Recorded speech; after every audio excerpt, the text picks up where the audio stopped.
Hello everyone, હું HK Barad cooking ચેનલમાંથી બોલું છું. આજે આપણે બનાવીશું સોજી, મેદાનો લોટ, ઘઉંના લોટની મિક્સ બિસ્કિટ. ઘઉંનો લોટ એક વાટકી, 2 ચમચી મેદાનો લોટ, 2 ચમચી સોજી, બીજી 2 ચમચી સોજી, તળેલી ખોળ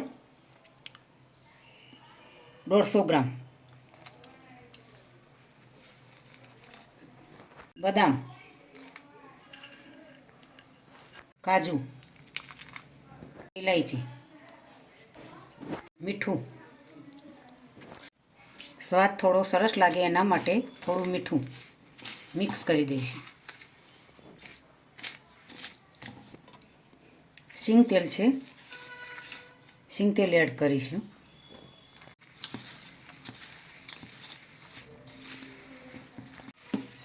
ત્રણ લોટ મિક્સ કરીને બિસ્કિટ બનાવવાની છે. સોજી, મેદો અને ઘઉંનો લોટ.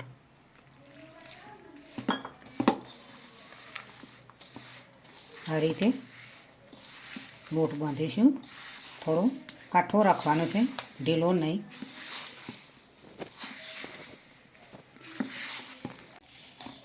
બરાબર મિક્સ કરીને લોટ તૈયાર કરી દીધો. હવે તેના રોલ બનાવવાના છે. લોટ કાઠો રાખ્યો છે, 2 ભાગ કરીશું.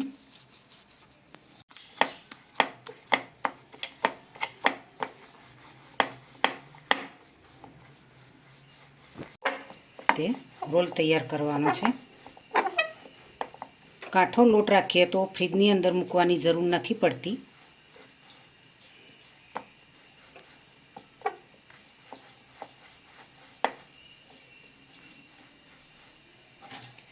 કાપી લીધી છે.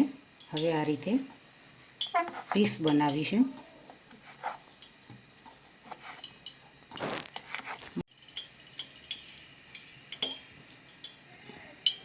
તમે આપી શકો, આ રીતે પણ આકાર આપી શકાય.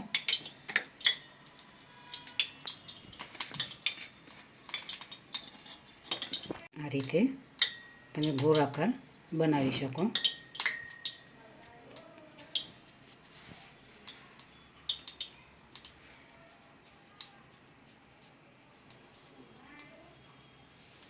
કાજુ આ રીતે લગાવીને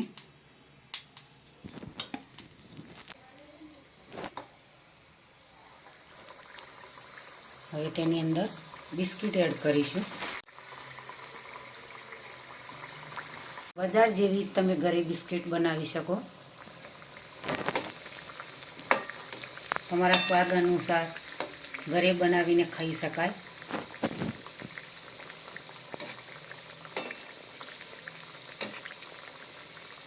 ઘરે બનાવવાથી જેવો ટેસ્ટ જોઈતો હોય એવો ટેસ્ટ તમને મળે. હવે તેને ફેરવતા રહીશું થોડી.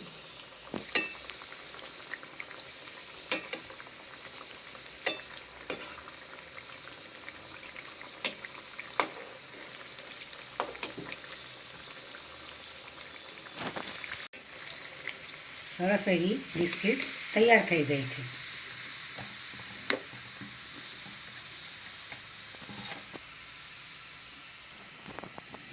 તમે જોઈ શકો છો મિત્રો. આજની રેસીપી મારી તૈયાર થઈ ગઈ છે. મિક્સ બિસ્કિટ સરસ એવી ટેસ્ટી અને સ્વાદિષ્ટ બનાવી છે.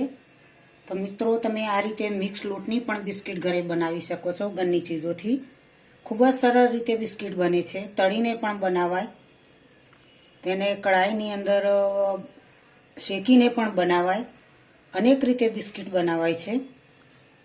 ખૂબ જ સારો એવો ટેસ્ટ આવતો હોય. જેવી તમારે ઘરે ખાવી હોય એ રીતે તમે ઘરે બિસ્કિટ બનાવી શકો છો. બાળકોને તો બિસ્કિટનું નામ સાંભળતો ખૂબ જ મજા આવતી હોય છે. બાળકોને ખૂબ જ ભાવતી હોય છે. બિસ્કિટને તમે ચા સાથે પણ ખાઈ શકો છો.